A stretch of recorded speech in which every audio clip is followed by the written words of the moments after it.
அன்பை நம்ம தேடி தேடி தேடி போகக்கூடாது. தேடி தேடி போனா அன்பு நம்மளை விட்டு தூரம் போயிட்டே இருக்கும். நம்ம எதுக்கு தேடி போகணும்? ஒரு உண்மையான ஒரு ஆண்டவருடைய பிள்ளை எல்லாம் அன்பை தேடி தேடி எல்லாம் போக மாட்டாங்க. என்ன நேசிக்கிறியா, என்ன நேசிக்கிறியா, என்ன லவ் பண்றியா, இல்லை என்ன என்கிட்ட பேசுவியா, என்கிட்ட ஒரு மணி நேரம் பேசுவியா, எனக்கு சேட் பண்ணுவியா அப்படின்னு நம்ம கேட்க வேண்டிய அவசியம். அந்த லெவலுக்கு நீங்க போகக்கூடாது, அந்த லெவலுக்கு போகக்கூடாது. ஆனா உங்களை தேடி சிலர் உங்களை நேசிப்பாங்க. ஆனா அந்த நேசிக்கிறவங்களையும் ஓவரா வச்சுக்க கூடாது. சில விஷயத்தை நம்ம தேடி வந்தா கூட நம்ம அதை ஏத்துக்கணும்னா நம்ம தான் டிசைட் பண்ணணும்.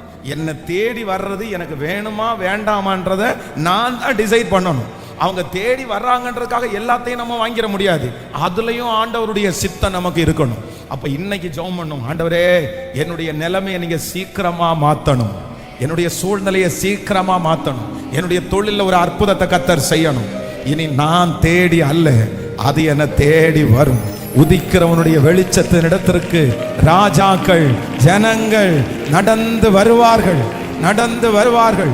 அற்புதம் உங்களை தேடி வரணும், அதிசயம் உங்களை தேடி வரணும், சுகம் உங்களை தேடி வரணும், உயர்வு உங்களை தேடி வரணும், வருமானம் உங்களை தேடி வரணும்.